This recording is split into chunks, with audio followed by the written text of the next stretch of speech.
Oke, sekarang tanggal 19 Juni tahun 2026.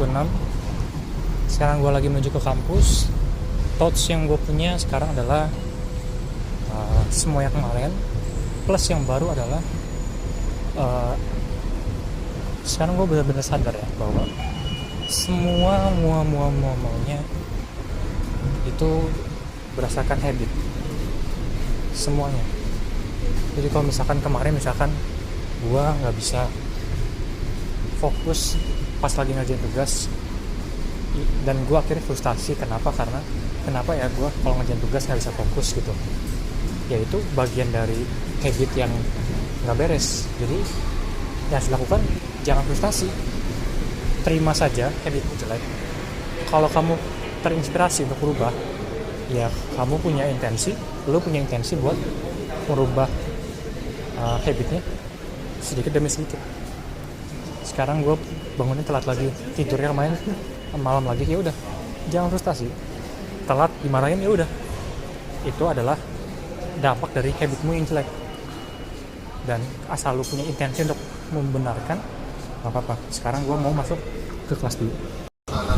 Sekarang jam 8, gue baru aja makan di tempat makan luar. Sejauh ini kerjaan lagi, tugas kuliah ya masih belum bisa terlaksana dengan baik. Kita masih gue masih procrastinate parah, dan juga oleh karena procrastinate itu dan gue pengen cepat selesai tugasnya, jadi gue agak yang gue bilang, ketidakcocokan antara apa yang kita pengen dan juga realita. Akhirnya frustasi sendiri, akhirnya stres. Terus tadi makan dulu, baru nanti kita bakal balik ke library lagi buat lanjutin ngerjain tugas. Ya udah, kita ya nggak bisa gimana juga, karena habit kita dalam ngerjain tugas emang begitu. Habit procrastination kita juga masih ada, jadi nggak bisa dipaksain untuk cepat selesai, nggak bisa dipaksain untuk lain-lain. Yang bisa kita lakukan adalah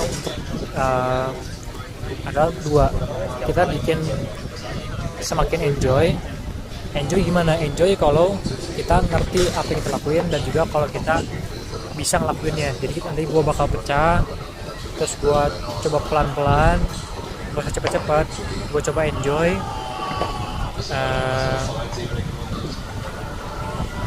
Ya gitu aja sih. Hari ini lebih banyak ke arah situ. Trading kayaknya gue nggak bakal entry untuk sementara waktu.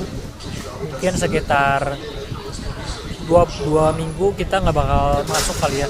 Soalnya biasa kalau abis ada tren besar di XAU, dia bakal sideways dulu beberapa lama. Jadi dia sideways dulu. Setelah sideways baru kita nanti kalau dia breakout kita mau masuk lagi gitu. Pas lagi breakout, karena kita mainnya breakout tapi di time frame daily gitu ya. Tadi juga gue sempat mikir enak juga sih sebenarnya kalau misalkan gue bisa selain trading makro ya, selain trading time frame tinggi, kita juga secara harian kita scalping dikit-dikit dengan resikonya yang dikecilin. Jadi resikonya mungkin kalau kita biasa trading daily time frame itu 5%, mungkin scalping kita bisa pakai sekitar 1% lah. Kita pakai 1%, kemudian kita maksimalkan, kita batasin setiap hari maksimal kalah sekali. Jadi kalau udah kalah sekali udahan, tapi kalau misalkan masih menang lanjut boleh gitu. Sebenarnya oke, idenya menurut gue juga bisa ngebantu juga secara buat gua nge-grow capital gitu.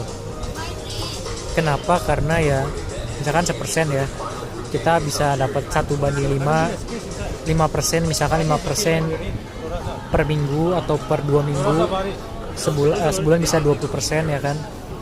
Lumayan oke buat kita ngimbangin volatilitas dari drawdown dari kita trading di daily time frame-nya. Misalkan kita udah kalah nih 5% turun, dengan scalping kita balik lagi ke 100% lagi nih, kita balik ke 100%. Nanti misalkan menang, terus kalau misalkan kalah ya udah drawdown 5%, 10%, kita perbaikin itu, kita naikin lagi ke 100% dengan cara scalping gitu.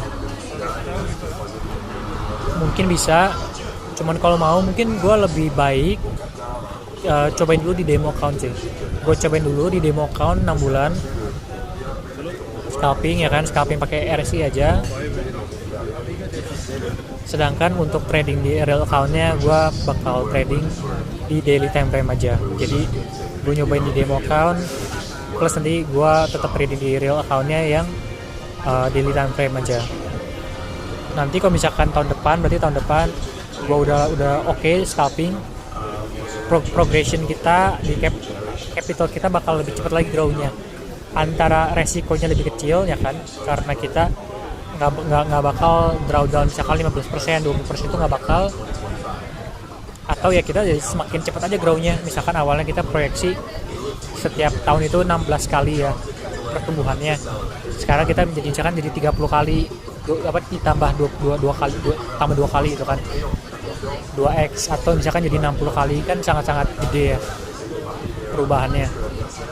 Jadi mungkin gue bakal pakai, karena menurut gue juga semakin gede capital gue, semakin kecil kemungkinan gue untuk bisa trade dengan satu posisi. Gue harus trade dengan berbagai posisi dengan jangka waktu yang lebih pendek, lebih high frekuensi aja kita tradingnya, tapi risikonya lebih kecil gitu. Semakin kita grow capital, menurut gue bakal lebih kesana sih arahnya, high frequency trading ya, scalping. Jadi mungkin gue bakal coba secara demo account 6 bulan ya, gue coba 6 bulan trading scalping, maksimal kalah sehari sekali, maksimal drawdown sebulan.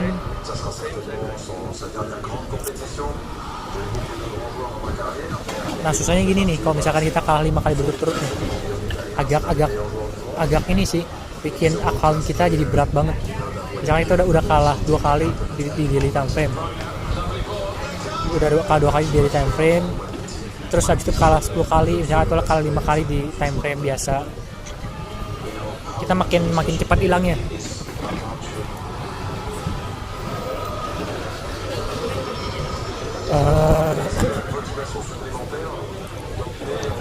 Mungkin kalau mau kita bikinnya adalah kita bikin maksimal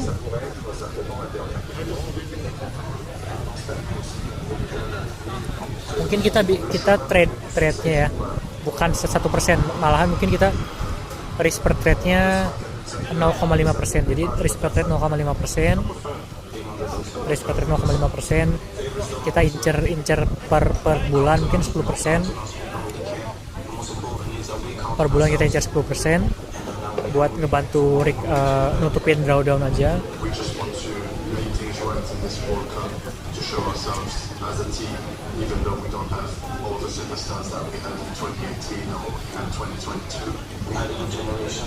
Maksimal kalah sebulan adalah 10 kali, atau enggak maksimal drawdown adalah 5%. Jadi kita trade 0,5%, maksimal drawdown 5% per bulan. Kalau misalkan kita ada menang ya udah, berarti kita nggak drawdown kan. Kita hitunglah total kalah kita berapa kali. Kalau misalkan udah lebih dari 10%, 10 kali, kita udahan dulu bulan itu. Maksimal kalah per hari adalah 1 kali. Jadi sekali kalah udahan. Oke sih menurut gua kayak gitu ya. Kita cobain di akun demo 6 bulan. Selagi kita masih trading di akun asli secara daily time frame. Oke. Itu untuk trading. Untuk mindset masih sama, gua tetap harus berkala tiap hari, ingetin pentingnya untuk ingat bahwa hidup adalah sebuah game, dengan tujuannya yaitu adalah untuk experience life. Kemudian cara bermainnya adalah dengan membangun habit, Oleh karena itu kalau kita merasa stres, merasa frustasi, itu karena ada ketidakcocokan atau ketidakselarasan antara ekspektasi dengan realita. Maka yang kita lakukan adalah kita yaudah kita sabar aja, kita sabar dan kita fokuskan intensi kita ke membangun habitnya gitu. Kalau misalkan kita beneran pengen. Terus it's all about habit, tapi tentang habit. Nah, habit yang mau gue bangun sekarang adalah pertama habit tidur. Jadi gue tidurnya nggak boleh ngaco lagi, ya. Gue habit tidur. Kemudian ada juga habit mengenai habit spending kita. Jadi kita udah ada habit buat generate income nih. Nah, kalau misalnya kita mau jadi kaya, duit yang kita dapetin jangan di-spend, karena kita maunya compound, dan compound itu semakin besar yang kita punya di awal, semakin gede returnnya. Jadi $10 di awal-awal itu jauh lebih penting dibandingkan $10 ketika kita akunnya udah gede gitu. Secara dia progresi compoundingnya ya. Misalkan kita $100 nih, kita ambil. Nah, itu bakal berdampak lebih besar dibandingkan kalau misalkan kita ambil $100 ketika kita udah milioner gitu. Jadi sekarang habitnya adalah tidur dan juga spending yang kita mau bangun. Dan skill trading, ya sisanya ikutin arus aja sih. Yaitu sekolah, kuliah, have fun dikit-dikit, nanti kita badminton. Tapi nggak ada yang penting banget sampai kita jadiin fokus ya, sebagai habit. At least buat 2-3 bulan ke depan lah kita cobain. Oke. Sekarang gua mau ke library lagi. Itu kurang lebih yang gue pikirin seharian. Lebih banyak stresnya gara-gara ngerjain tugasnya nggak selaras. Tadi barusan gue ngomong ke kamera adalah cara gue nge-reframing pikiran gue ingatkan kembali spending ya, kita tetap makannya sesuai budget income kita, sesuai budget kita per bulan, yaitu allowance dari ortu gue. Artinya apa? Gue dapat income dari trading pun gue nggak bakal naik spendingnya. Jadi spendingnya maksimal adalah allowance yang gue punya gitu. Kalau bisa bahkan kita tabung. Jadi kalau misalkan kita pengen sesuatu nih yang agak mahal, jadi kita tabung dari allowance, atau misalkan dari, kalau kalian dari kerja ya kan, kalau misalkan udah mulai generate income nih dari trading, tetap jangan dipakai dulu duitnya, kalian compound. Nanti kalau misalkan mau sesuatu ya kalian allowance, misalkan allowance berapa, nah sisanya kalian lama-lama tabung buat beli apa yang kalian pengen gitu. Cuman gak gampang karena UMR-nya kecil, dan UMR itu kecil. Jadi gue bukan seseorang yang bisa ngomong tentang hal itu. Cuma itu adalah yang ada di otak gue kalau misalkan gue ada di posisi seperti itu gitu. Tapi ya gue beruntung aja ada allowance ya dari ortu menggantikan gue kerja gitu istilahnya.